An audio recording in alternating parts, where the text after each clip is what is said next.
When you think of home field advantage in our area, it comes to Waunakee and Warrior Stadium, where the Warriors haven't lost since the 90s. Tonight on the madison.com Game of the Week, they put that on line against Mount Horeb Barneveld. 2-0 both sides. Let's see who goes to 3-0 when we check out the highlights. We're scoreless through most of the first quarter until Waunakee kicker Jack Russell lines up for a 46-yard field goal try. He gives it plenty of leg and he nails it to put the Warriors up 3-0. Second quarter now, and the Warriors add to the lead behind Leo Musso, who cuts his way outside, then back inside on his way to a 26-yard touchdown run. Waunakee's defense blows up this Mount Horeb Barneveld option play, with Nick Amato knocking down Matt Fargo's pitch. Greg Hahn comes up with the ball for the Warriors. But the Vikings defense makes a big play of its own when two players sandwich quarterback Hunter Darger, forcing a fumble that MHB recovers. The Vikings go 3 and out, and after a punt, it's Musso again for Waunakee, this time from 6 yards through the rain. After a blocked extra point, it's 16-0. An MHB drive comes down to 4th down, and Fargo connects with Damon Baker for the first.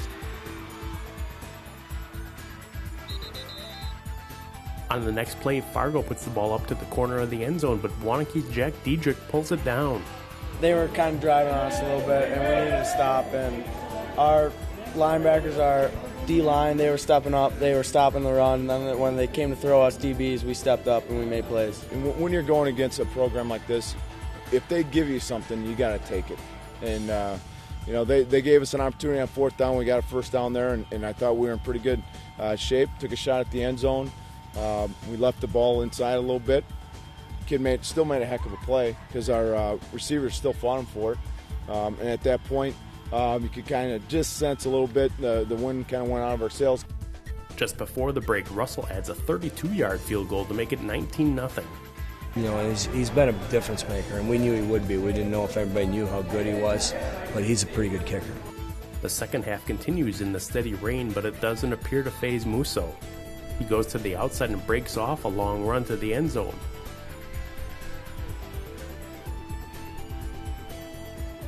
But this one is coming back on a holding call, and the Warriors' lead is 19 headed to the 4th.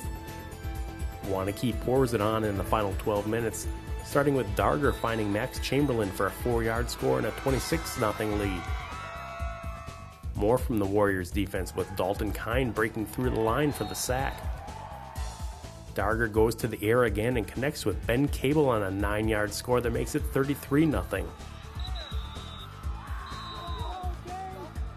And with the Warriors looking to run out the clock in the final minute, Jacob Leby instead breaks out of the pack and sprints to the end zone for a 45-yard score, part of a 391-yard rushing performance for Waunakee in a 39-0 victory. The Warriors' defense is just as much of a factor, holding the Vikings to 10 yards and 22 rushing attempts en route to the shutout. It's a little extra for our defense. We always like it. We always love to put a 0 on there instead of 7 or 3 or anything. It's always better than putting anything up. We like to shut them out, but Mount Horeb played great. We got to give it to them. And they had a short field the entire first half.